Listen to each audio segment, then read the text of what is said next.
We are back with Mr. Daniel Nethway checking in from just north of South Beach, Miami, Florida. What's up, Daniel? I'm doing good, my man. Doing good, no complaints. And yeah, it is a sunny day here in South Beach, Miami, my friend. So no complaints. All is good. How are you?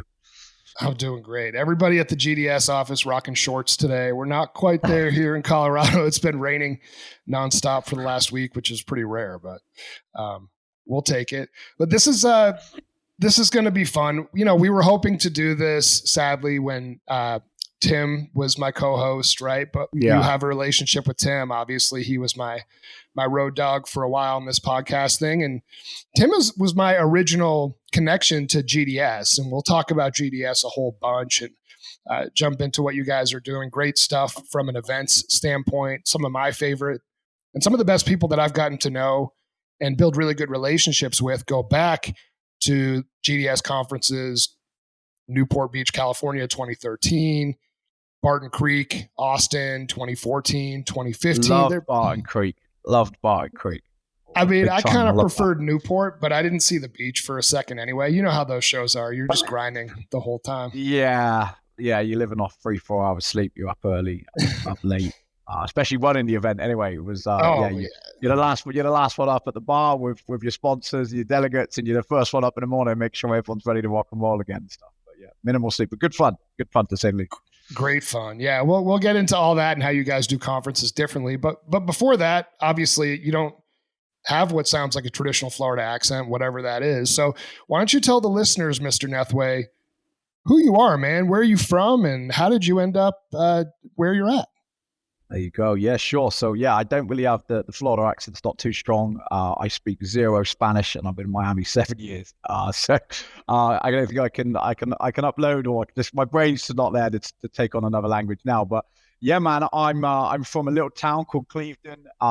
It's just outside the city of Bristol, which is southwest of London, in the UK. That's where I was born and raised. Done a little bit of traveling. Lived in Thailand for 5 years, Australia for a year. Done a little bit of backpacking, like most people do, I guess. And I've been in South Beach, Miami now for 2016. I think I landed. So a good 7 years now. Yeah, a good 7 years. And you're a sales guy, right? I think you're a VP over at GDS Group. What got you into sales as a career? Do you know what it was? Believe it or not, I used to be a bricklayer, right? So I was on a construction site at the age of 15 years old. I didn't really go through college. I was out working at a young age. And I remember shoveling sand, shoveling cement. And I remember this guy rolls up in a nice Mercedes in a suit. And he was trying to sell my boss, building merchants, materials, new cement, new product, new materials and things. And I was like, that guy looks good, man. He's driving a nice Mercedes. I'm there covered in dirt, dust and shit and all sorts of stuff. And he was like, and I was chatting and I was like, what's he doing? He's like, he's here to sell me stuff. I was like, well, what's he selling you? He's like, we're selling me comparison builders merchants, right? Yeah. And I remember from that day, I was like, I don't think the construction's gigs for me. I want to drive this car. Not to say that people don't earn, not to say people don't earn a lot of money in construction, because they certainly can, but it wasn't for me. And from that day forward, I wanted to jump into sales. So yeah, and I think my first sales job was at 18 years old, knocking doors, selling accident and healthcare insurance at the time. Oh, wow. Door to door. Yeah, commission only too, which is a struggle. Oh man, I mean that's like, I love that story, right? Because I think that everybody that is money motivated that gets into sales kind of has that experience. It was similar for me. Like I was in college. And I've told this story on here before, but it bears repeating. Like I went to Brandeis, which is just outside of Boston, really challenging liberal arts school. A lot of the people who went there went on to law school, or they became teachers, or they got into the finance world. And I'm like, I don't really want to do any of those things, but I want to make money. How do I do it? So I saw some of my fraternity brothers driving nice cars, having nice watches, wearing nice suits, just a couple years older. I'm like, how do you do that? Like, you don't have an advanced degree. Like, you got a nice apartment, you got a nice car. Yeah. And they're like, oh, I'm in like pharmaceutical sales, or I'm selling, software for Microsoft. I'm like, I want to do that. Right. Yeah. So I had it set in my mind over 20 years ago. I'm like, I want to get into sales. I don't know what that means, but I think technology sales is what I want to get into. And it was as simple as that. Like it's been, sometimes flush with cash, sometimes a struggle. That's sort of the deal when you're, The peaks and troughs are insane in the sales game. 1 minute you're flux, the next minute you're asking your borrower to make some dough off a friend, but especially when you're first starting out. But yeah, no, it's I love it. I always have loved it. I never forget my friends. They said when I left school, they were like, so we got into construction. I said, I'm getting into the sales game. And they quoted, "Oh, you're going to be one of those uneducated guys that's driving a $100,000 car." I do not drive a $100,000 car, by the way. But yeah, to the point. And I was like, yeah, I think that's me, I think that's me. But yeah, I love the sales game. I think I'll always be in it too. I don't think I'll ever leave it at this point. Well, I will compliment you on this. And this isn't just you, it's everybody at GDS. You guys have a way of finding people who are driven and mold them into really good salespeople, right? Yeah. Talk to me a little bit about your path at GDS and maybe even before that, kind of set the stage for like, what is GDS? Like, what does GDS Group do? What kind of events do you throw? And then talk a little bit about how you train up your sales team. Sure. So yeah, I mean, GDS Group are about a 30-year-old events company. We generate about $100 million a year in annual revenue. We've got 600-700 clients across the globe, from your IBMs to your Silicon Valley startups, right? We're a UK-based company. I think we're about 700, 800 headcount now, which for an events company is pretty big. Yeah. And for me, I started my career in Bristol, where I'm from, where I'm based. And then I'd done a year and a half and I was actually ready to quit. I was like, hey, I want out. I want to go back to Thailand. I want to go back to the tropical weather. The wet, cold, cobbled streets of Bristol wasn't for me. And then, I moved over to Miami. And as I mentioned earlier, been in Miami a while. But I mean, GDS Group, our events definitely a little different. I don't want to sell it on your podcast, obviously. But I mean, we host anywhere from 60 to 100 buyers, attendees. I mean, I know that me and you met through my oil and gas event, right? A long time ago. So we'll host 100 operators, and they'll typically be at the director level and above, right? So directors, VPs, and C-level execs. And then what we then did for 25 years, up 30 years in business, was start selling to sponsors, to vendors, to software companies, to contractors, to large service organizations. Schlumberger and Halliburton's and Schneider Electrics of the world were big sponsors for our events for a long, long time. And then we were big on the one-to-one meetings, right? I think that's the biggest difference between us and your typical trade shows and your conferences is it's more of an invite-only type of event. It's not a NAPE, an OTC, where there's thousands of people, a lot of forced conversations, a lot of footwork, a lot of walking about. There's no booths or there's no pop-ups or banners. It's 70 buyers and maybe 20 sponsors. Really small, really intimate. It's over 3 days, and historically we used to run these in 4 to 3, 4, 5-star resorts across the US and Europe. And we would contract our sponsors kind of guaranteed one-to-one meetings, right, with people that they want to meet with, the right level, the right company and stuff like that. So I guess big picture, that's the GDS model. We've been running events in different industries for a long time now, I guess. But hopefully does that give you an all right overview, I guess? Is that what you're looking for? Yeah, it does. It does. And I want to go back in time to my experience with GDS. So I was an Energy Navigator. And I remember Tim saying, this is probably 2011, 2012. He's like, okay, I think we're going to do this event. It's like not cheap, right? This is like a bunch of napes, right? But these are the people we're going to meet with, or this is a list of people we could meet with. Help me prioritize this list. I'm like, this is kind of cool. Like, I want to go to this. He's like, no, this is just going to be like the C-levels that go. This is like, you're not fancy enough. You're not smart enough, Jeremy. I'm like, oh, okay. All right. But, he took like the 7 or 8 meeting package. And I think you guys also have like a 14, 15 meeting package. And of course it cascades, up and down in price. And of those 7 people, like 2 of them turned into really good leads. I think the rest turned into like decent personal contacts, but like you can't guarantee that everybody you sit down with is going to have a need or want to buy your product. You do a good job of vetting all that out. But a couple of those leads were really good. So I leave, I go to Seven Lakes. And at that time, I mean, Seven Lakes kind of turned into a much bigger company. They were eventually acquired by W Energy Software. But I was the only one in sales. And pretty much everybody else at the company was like, East Asian to Southeast Asian descent, like Indian guys. And I'm like, man, I need to find a way to get as many meetings as I can in a short, concentrated period of time, particularly from larger operators. How do I do that? Right. And Matt Rose was calling me one day, the next, he was calling me nonstop. He runs his own energy conference now, I believe. Matt. Yeah, that's right. That's right. Yeah. Hmm. He's good. So he kept hitting me up. He's like, dude, I think you can crush this. I've looked at your website. You guys have the right thing. We've got this guy from Devon. We got this person from Lynn, this one from Continental, this one from ConocoPhillips. We got a woman from Oxy by the name of Vicky Hollab, who actually attended one of those events. This was 10 years ago.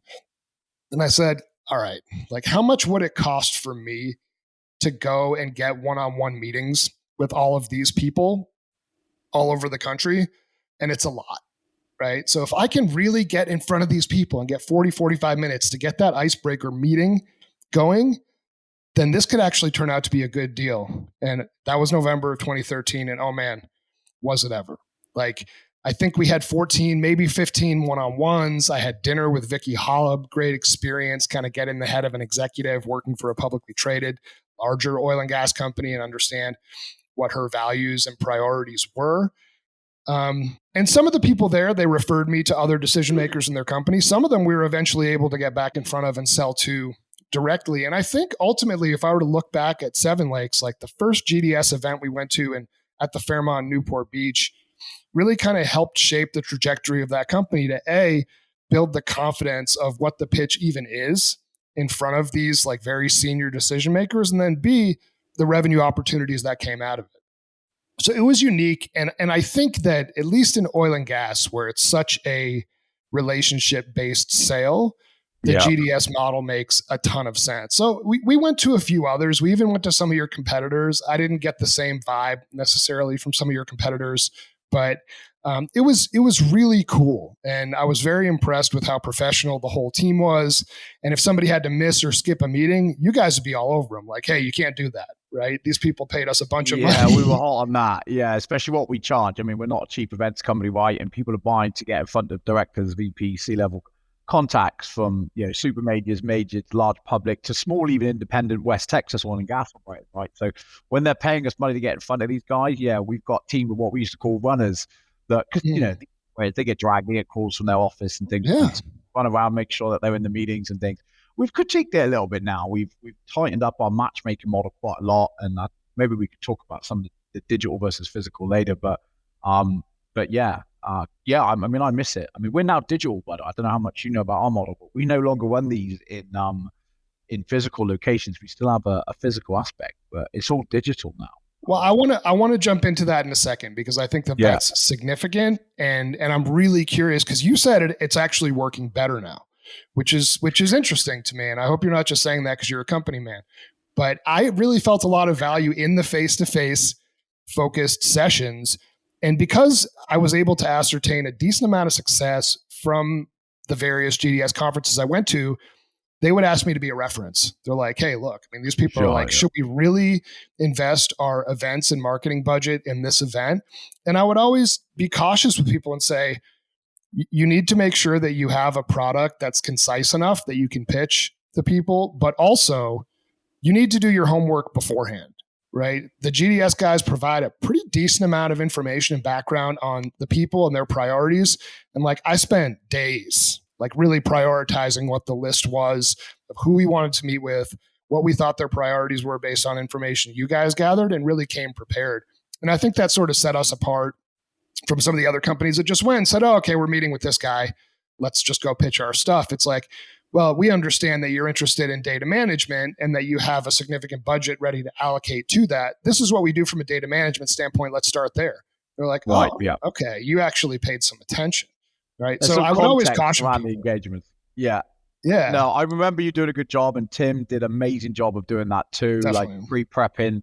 And if, we started to now kind of extract projects from our attendees ahead of time, so requirements and budgets and timelines, and providing that information to a sponsor ahead of an event now is really valuable, I think, at this point, because they can qualify in.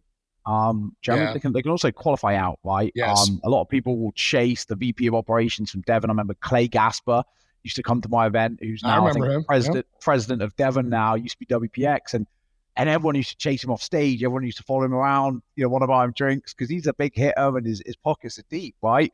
But if Clay's mindset is Clay's challenge is here and your product's here, there's not a connect. There's no reason. You're just trying to force pitch someone. So we've started to extract projects ahead of time, now provide that intelligence to you guys, and you can filter through and choose meetings based on their active problems and projects and things. But yeah, you were doing way more prep before we started collecting data from our operators, I think, which was good from Yeah. you. I'd even call Matt and be like, all right, this is what we got. Like, which of these people should we meet with? You know, these guys, right? Oh, you should meet Yep. with this woman here. You should meet with this company in Oklahoma. These guys, maybe you think. And it actually, what it did for me, which is always important in sales, is it challenged my assumptions because you see VP of operations at company X and you think this is a perfect fit for my product. But then you look at what their priorities are, and what you have is actually their lowest priority. So you're like, Correct. wait a second, do I really want to burn this 45-minute meeting with them? Right? Because it sounds like this is going to be a dead end right away. And that's important information, right? So your assumptions definitely get pushed up against like, is this really somebody I should meet with? You know? Yeah. Because I thought we should, but maybe, it's like maybe trying not. Yeah, I think. I mean, you nailed it. I think you were prepping before, but trying to fit like a size 10 foot into a size 8, right? If their focus is here and you're trying to sell them this, there's no chemistry, there's no disconnect, and then you end up burning the relationship because you're just trying to force the product down their throat. So, I think it also helped the operators, right? I think if you look at any other conference in the world, when the big hitters go, they always get pestered and chased, and people trying to sell them anything they got, right? And I think from the operator standpoint now, it's a value exchange, right? And any attendee that comes to the events now is the more information they can give us at GDS, the more we can align them with the right products, the right software, the right technology. So when they meet in a one-to-one meeting with you guys, they've already pre-approved it. They see a fit and it makes sense. So they're coming with their barriers down. They're not like, they've actually accepted a meeting with you. Yeah. So yeah, I think the matchmaking side of what we do is definitely unique, I think. Yeah, that was always fun. It's like, oh my God, this person just requested a meeting with us. Like, that's amazing. Right? Yeah, right. The two-way. Didn't expect that to happen. So yeah, I do want to talk a little bit about, Daniel, the going away from in-person and moving to digital. Was that something that was in the works before COVID, or was that like a learning that you took out of, the pandemic? No. It was very reactionary for GDS, and I got to give credit to my chairman, Spencer Green. I mean, he pivoted well. We hired digital leaders, and we pivoted. But I mean, we're 30 years old. For 25 years, we've run these physical events. Right? COVID hit, and I'm not joking, Jeremy. I was like, I'm done. Yeah, it's over. I've spent the last 8 years of my career physically getting people to shake hands, meet, have drinks, sit down, have dinner together, do one-to-one meetings. I'm like, it's over. I was looking at jobs, right? I was panicking. Yeah. I was thinking, my visa's expiring. I have to go back to miserable England. And I wasn't sure how we were going to pivot. And we hired a guy called Harlan Davis, and a bit of a digital guru, I guess. And he come in and built this digital first studio. We actually hired a third party at first, and then we built our own. And now we still have a live aspect of our events, but it's more of a dinner piece. But we're just fully digital first now, and it's very cool. The studio looks good. It's definitely not a Zoom webinar or Teams type of platform, but yeah, I mean, at first we, like any business in COVID, we were panicking that everyone was running around, roles were shifting and budget cuts and everything like that, and salaries were getting cut. And the first 6 months of running it was a huge challenge, but a year and a half, 2 years, and now we're 3.5 years in, right? And the value is now the sponsors just get a better return now, which we never thought. And I know it sounds crazy. I know it sounds crazy because you think surely it's better to shake hands, share a steak, share a whiskey, but from an attendee standpoint, they just get a better return on their time. They're not getting chased out the toilet by a sponsor or someone trying to sell them something. We can level up in terms of the authority digitally, I feel like, because it's hard to, if you've got Clay Gasper, for example, over in Tulsa, I think he's up there, and we're running an event in Houston. That's half a day travel, by the time we get to the airport, it's half a day of his time, then another half a day back, then 3 days at the conference with no time for him to do what he needs to do, where digitally he can come in and out of some content sessions. But I think the biggest aspect of the digital physical thing was because we were big on the one-to-one meetings already, Jeremy, what we had to do is take that digitally, which everyone was doing anyway. And it improved, and now the product's cool and stuff like that. But data-wise, sponsors are genuinely getting more return, because I just feel like, I hate to say it because I used to be in a physical game, but a lot of people will go to the event for the jolly, right? The whiskeys, the getaway, Yeah. get away The from the husband, boondoggle. get away from the wife for a couple of days, right? Yeah. Get away from their boss, go and knock down some whiskeys, sit by a fire pit and kick it. And there is none of that draw card to a digital event. So people that do actually attend a digital platform are there 9 times out of 10 for the right reasons, right? So yeah, with some transition, it was started extremely rough, but it ended pretty smooth. And now, like I say, we're digital first now, which is crazy. That's cool. Yeah, and I should probably check out what some of your upcoming events are, since my clients would be a lot of the logical companies that would gain value from your events.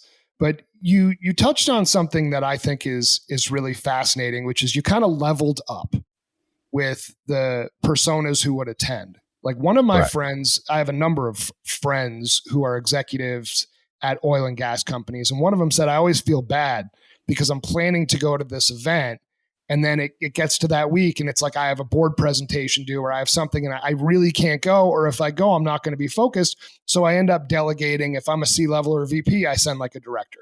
And that's like the worst case scenario, right? Like you're paying this money, you want to go meet with the VP. I'm wondering, do you feel like because it's virtual and they don't have to get on a plane and travel somewhere and get out of the office and get away, that you're able to get more senior people because they can actually carve out that time? 100%. We've started this, and the feedback, and we've done a ton of customer experience calls, feedback calls. It's just a better return on their time, right? They can, yes, we've got some panels and keynotes and networking sessions in the mornings, but when you're doing one-to-one meetings, they can opt in and opt out for which meetings they want to take based on Jeremy's portfolio of clients that Jeremy represents, right? I've looked at what Jeremy does. I want to meet Jeremy. They can prioritize that one. Hey, this guy's not really a fit. I don't want to meet. You can reject a meeting. Whereas when you're at a conference, every conference, physically, you can't just walk away from someone. It's just rude, right? So they can manage their time better, which does elevate the level of seniority quite a lot in terms of who we can bring into our events now. So yeah, I mean, I think directors, VPs was always where we was. I think now we're kind of more VP C-suite, right? So 100% since going digital, we've for sure elevated up in terms of seniority. 100%, yeah. Yeah, I mean, which makes total sense, right? Like I have a couple guys who work for me as sales consultants, and I like to go to conferences if I can to work with my clients, but I can't go to all of them, right? So I delegate somebody else to go, right? I got enough going on where I can't go. It's not a matter of me not wanting to go. It's just I can't physically be everywhere. So that's fascinating. And have you seen this with your competitors as well? Have they all been able to transition to digital, or have some of them literally just folded up shop and said, well, we had a good run as an events company, now it's over? There was a ton of folders, to be fair. There was a lot of companies that went under. I think some of the smaller, self-funded companies, right, didn't have the back in the numbers, I guess. Yeah, I mean, a lot of them folded. A lot of our competitors, I won't bring them up, of course, but a lot of people went under. A lot of people tried the digital, but when people think digital event, they think Zoom, Teams, or webinars. That's the first thing that comes to their mind. We've got these kind of studios. It's very immersive and stuff. But yeah, a lot of people folded. A lot of people went under. A lot of people they couldn't renew. I mean, it affected events companies' revenue, right? Because if you've got an event in June, then that event gets cancelled. That money stays with the events company. So, we'll just delay your sponsorship to next year or the following year. And obviously it dragged out for so long, so they lost out, and then they couldn't re-up, so they couldn't renew their sponsors and double down on the sponsorship packages for next time. Hey, do you want to get a seat at the next event and stuff? So yeah, I mean, there was a lot of people that went out of business, but I think that's where we grew. Like 2021, we grew 150%, and then 150% again in 2022. Because Amazing. I guess we adapted first, I think, and other people do a good job of it. There's a ton of cool digital events out there, though. Still. Yeah, I agree with that. It still doesn't hold the same cachet for me, but if I were a decision maker at an oil and gas company, in some ways it would be more appealing, so that I don't have to get, people waiting for me when I come outside the bathroom, or dragging me off the stage after I speak, or getting just like, you're in those meetings, right? And it was like table style. And I would be staring people down like, man, the second this one ends, I'm gonna go. I'm gonna go talk to that guy because we They're like didn't get a absolute one-on-one, but yeah, and I'm just hawking.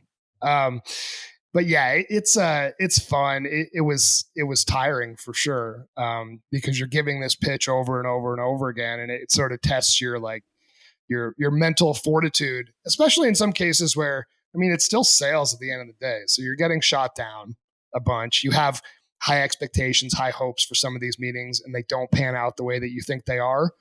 But you only got 10 minutes, you got to bounce yeah, back for the next one. Right. So it's like it's right, almost like yeah. speed dating, but the dates are longer than just the speed component. Um, talk to me a little bit about living in Miami. So are you guys headquartered in Miami?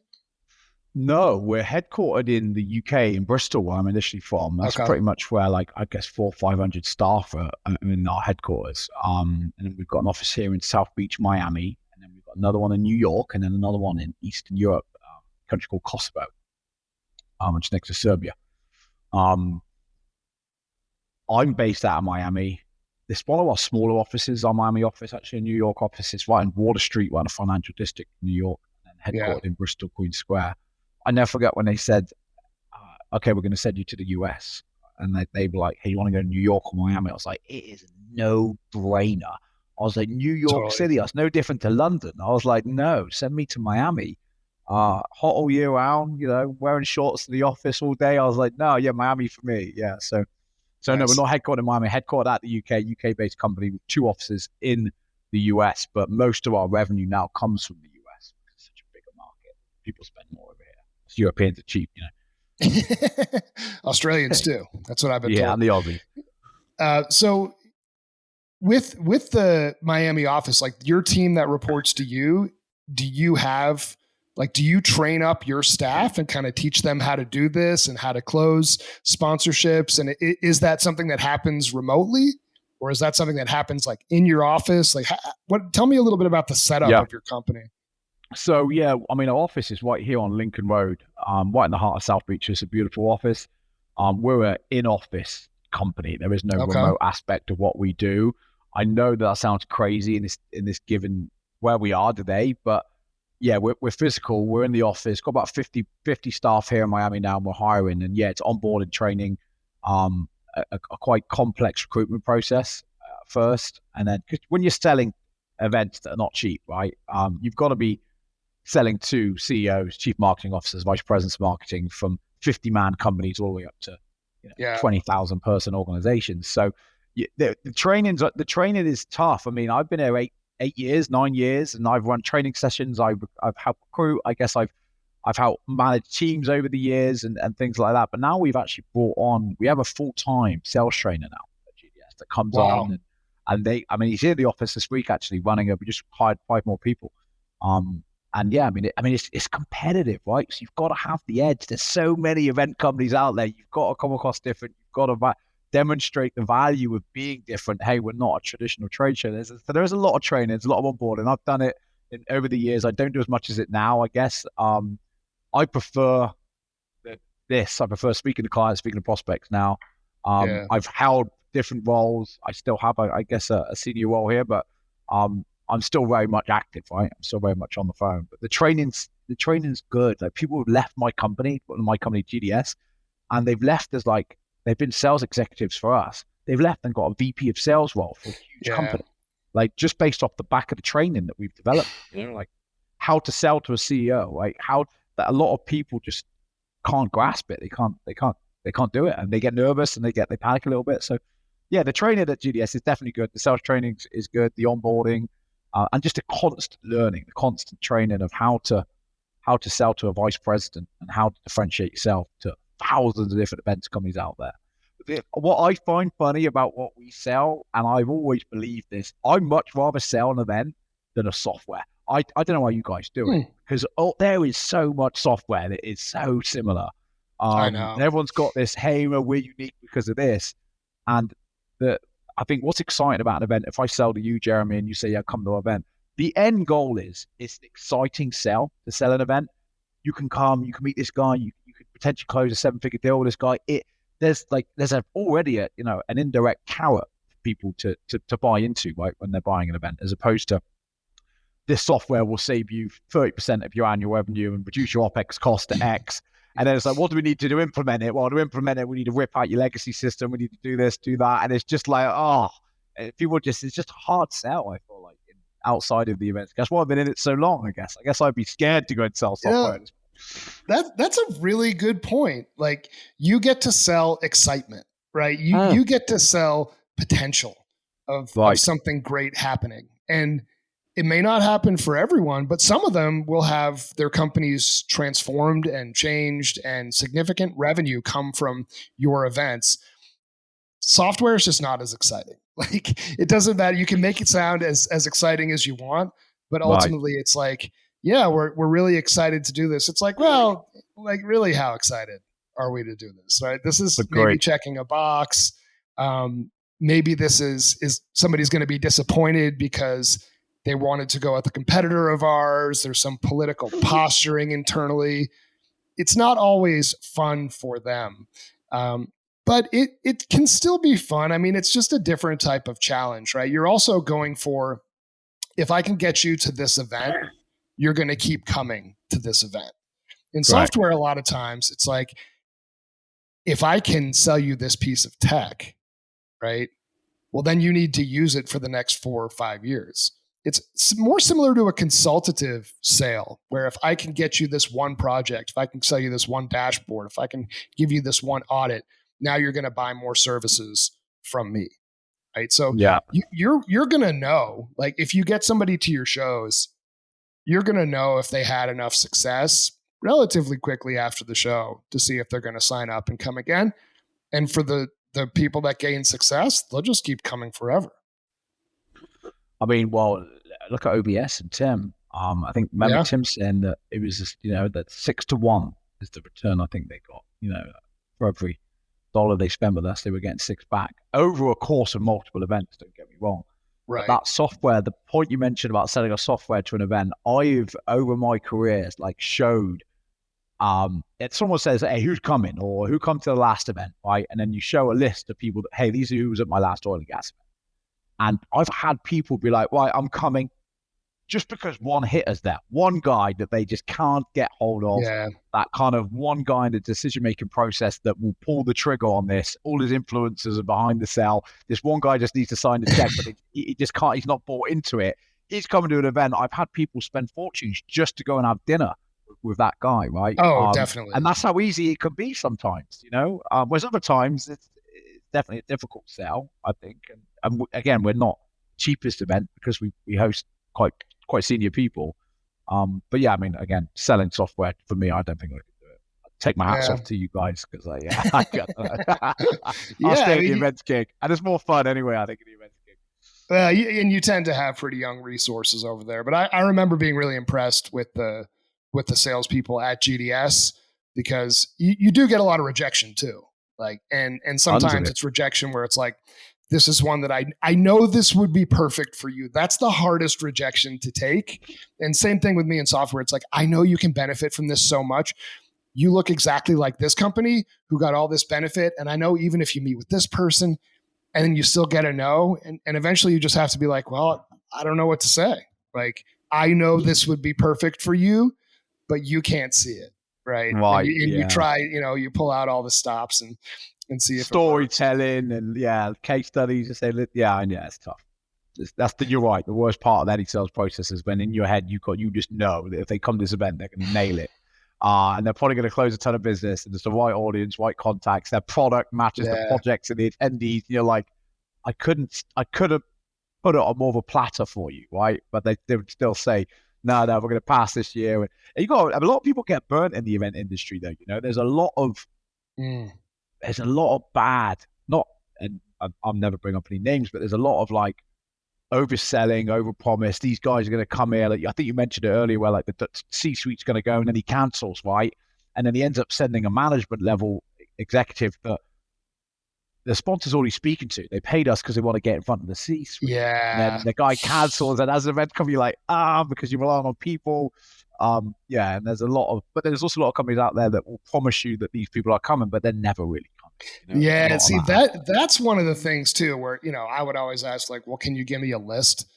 people, it's like, we really don't like to do that, but like, here's a list of people that came to a past event. It's like, all right, you just gave me 6 years worth of names. I don't know if any of these people are coming to this one. So now my hopes are here, and Right. the results are actually here. But yeah, it's interesting. And I didn't even know companies like yours existed until about, 11 years ago when Tim first put it on my radar. We're going to pivot here real quick. I want to know a little bit more about you, right? So outside of work, like what makes you tick, Daniel? What do you like to do? Oh God. A big football player. When I say football, I mean soccer, right? Right. So I played my whole life. Played since I was about 6 years old. I actually run a Sunday league soccer team here in Miami, sponsored by an Irish pub. Right, cliche as hell, but that's an Irish guy. I drink at his pub every weekend. All the football players go in there, drink. We watch the football games in there. We watch all the boxing fights in there. And one day I said, "Hey man, I'm putting together an 11-a-side football team, 11-a-side soccer team." I said, "What's your thoughts on you sponsoring the team? We'll get the shirts for your logos, and then after the game, we'll come back for sausage and chips, fries." And he was all for it. So now I run this 11-a-side soccer team every Sunday, Sunday league. You should see the state some of my players that turn up 9 o'clock Sunday morning when they're out in 11 nightclub on Saturday night, or one of the big space nightclubs. Like some of the players that played for me like 25 years old, so they're still right in their party season, right? Right. They're coming in, throwing up off the side of the field. It's good fun. But yeah, I mean, I'm a big football fan, big football fan. I watch most games. I used to box a lot when I was in Thailand, but Muay Thai. I love that stuff. But yeah, I guess I've always been pretty active. I like to go and hit the town too. I like to have fun. I like to work hard. I like to play hard type of guy. But I guess what makes me tick is money. I think money's I know like it sounds so obvious to say, doesn't it? But I grew up quite poor, funny enough. I grew up like council estate in the projects, like single parent home sort of thing, struggles, eating canned food for dinner. Like it was quite a rough upbringing for me. So when you always used to see other friends with nice clothes or Nike stuff and all the, like brands and stuff, when you go into school, that always had me ticking, and it always has, I guess. So that people say your past shapes your future. It really, really does. It's definitely motivated me to get into sales, to make money, to buy nice things, right? As superstitious as it could sound, but I think money is what made me tick, and I like making it, I like spending it, Jeremy. So then you got to make more. You got to make more. And there's never a limit to it either. You'll always spend what you make, no matter what money you make. But I remember my therapist. I grew up like I'd say lower middle class. I wasn't poor, but definitely wasn't rich. And I remember her saying to me that it's never going to be enough, right? Like I promise you, Jeremy, no matter how much you make, like you're always going to feel like it's not enough. Yeah. And as you buy a house, right, and then you have kids, and then you travel more, right, and there's all these different things. Now if I want to go to a football game or something, well, that's 5 tickets for us, right? And so things are, and she's right. It's fascinating. If I were to tell myself at 25 the money I was making now, I'd be like, well, I'd just be retired, right? Like I would do that for like two years and I'd be retired. Yeah. And meanwhile, like we're having budget meetings, my wife and I during date night, like how are we going to do this? Yeah. Right? I feel you. Yeah. Because it's tight, and of course with inflation and all the craziness. And I run my own company. I was just talking to somebody about this earlier today, that like when I fly places, I still kind of seek out the cheapest flight, and it's just a little bit different than when you're expensing it to somebody else, right? Oh, of course. I'm the one. I'm not buying myself first class in a million years. I'm sitting in the back. I'll save the money for someone else. Sure, yeah. And you might even argue like, well, it's it's a little bit foolish, right, on your part to do that, right? Maybe you could be more comfortable and do this. It's like, man, I don't know. Like if I can save $400 sitting in a middle seat versus sitting in the front, 100%. Especially like a quick flight across the US, right? I don't think that's spend. But like you said, the difference between you expensing it on a company to now you being self-employed and having it's definitely different. When I fly to England, I'm blessed in that department. By the way, my friend's a pilot, so I'm on the buddy pass system. Nice. Oh God, I just paid the tax direct to London for That's amazing. 600 bucks, business class in the pod, you know. But then the problem is it ruins you, spoils you. You never like if you ever have to pay Right. for that, you're like, what? Like, yeah, yeah. No, at Oh, 100%. Right. that's a whole new chat. Flying. That's a whole show out a I've done a podcast lot on of it. flying experiences. I was supposed to be in Dallas today actually, but I got up yesterday. I'm like, man, I've been too busy.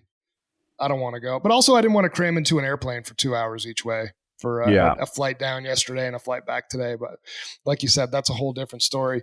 Um, Talk to me about American football. Do you like the Dolphins? Do you go to any American NFL games? God, I've only just figured out what second down is, my guy. First down, second down. I'm like, is that what is? Am I even saying that right? Like, yeah, Yeah, it sounds really arrogant, but I'm so bad with it. And I'm like, I've been to Dolphins games. Yeah, I've been to like 4 or 5, but I've been here 7 years, and I prefer the basketball. I've gone to a ton of Heat games, but I've just started actually getting into it. Like when they played the Celtics the other day, I was like, it was a neck and neck.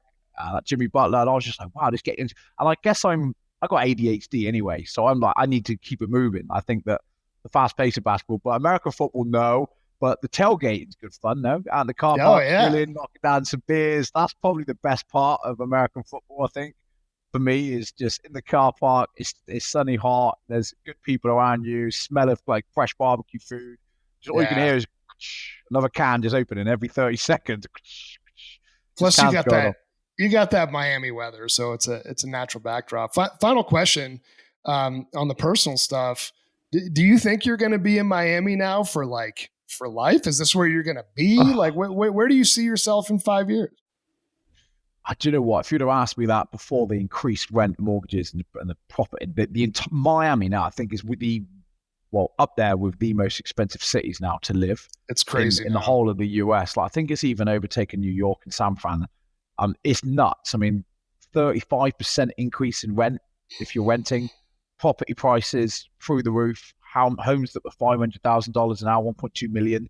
Right, it's like becoming a little tough here in Miami, and because of that, it's just bringing in more money. You know, like the more expensive it comes, that's when the money comes in, and then that's where when you've been here for Yeah, 7 years. I mean, you can live in Miami for sure, but I think that to your point and to answer your question, I think it's gonna be tough to leave. Like, I think it's gonna be tough to leave Miami. It's such a vibrant, cool, fun city. The weather helps, right? I mean, I guess when you've grown up in England, it rains 300 days a year, right? yeah. So and then coming to England, so no, I don't think so. I think I'll probably stay in Miami for the long haul. I don't think I would ever leave. I was so tempted at one point to go and buy in Lake Travis, just outside Austin, Texas. That's Um, nice out there, man. but even that now, all the Silicon Valley money's just come and drove all that Totally real estate through the roof. So yes, I mean it's tough. It's tough out there now. But yeah, I think Miami's for me long term. To be fair, I don't think I'll leave. nice. When you come in, Jeremy, when you come to Miami, I'll take. I'm actually I'll take you due. out. I'm due to come down there, man. It's been way too long, and I love it. Like, it's hard. Like, it's so dry out here, and it's so humid Right. down there that it's like it just hits me to the core. So I don't know. Let's talk winter months. I'll see when the Patriots are going to go play the Dolphins, and we'll Yeah, sit let's up in go and the have it. Yeah, GDS suite or I'll show whatever. you around town. I You love come and it, say hello. man. Come to the office. Come and say hello to the gang, and then we'll go. Yeah, we're going to go and sink a couple at the same time. You know. Yeah, man. That sounds fantastic. Where can people find you?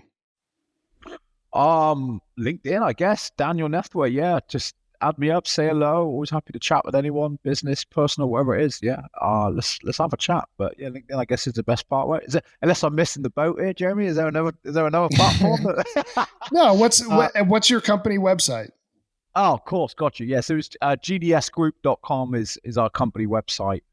Golf Delta Sierra Group.com is the website. You'll see all kinds of events. Services. Goddamn son group.com. All right, There I you got you. go. There you go. I just want to say, Daniel, I really appreciate you coming on. And of course, for being available on short notice. And also, just kind of a final thought like, you and I have talked business a number of times, but it did mean a lot to me when you reached out a couple of times to pass on your condolences about Tim. You know Yeah. how great of a guy that he was, and I think that says something about you. That this isn't just about sales. It isn't just about money, even though that's what drives you. Ultimately, it's about human connection. And I think you understood that 100%. Tim and I had that, and I'm glad you had Yeah. that with him. So much appreciated. You know, hopefully that's a lesson you can pass on to some of your younger sales guys as well. That connecting authentically as people will Yeah. ultimately lead you to more doors opening for business as well. So good on you for that, brother. No, I appreciate it, my man. And you certainly can't you can't fake relationships, right? They have to be real and they have to stem from something real. And I think half of me wanted to get on here was because of Tim, right? He was Totally. telling me a lot of the times, Danny, come on the podcast, talk about some event stuff, talk about just kick it, right? I think and I quite enjoyed this. My first one, by the way. I've never done a podcast. Ah, So well, you're a natural. You got the gift of gab. We all knew that, though. yeah, appreciate you having me on, and thanks so much. And let's get a cold one soon, my man. Let me know when you're next in Miami, and the first couple of rounds on me. I'll see you. I'll see you in Miami, brother. Meet you in No, Miami. nice one, brother. Lovely to catch up with you. Thanks for having me.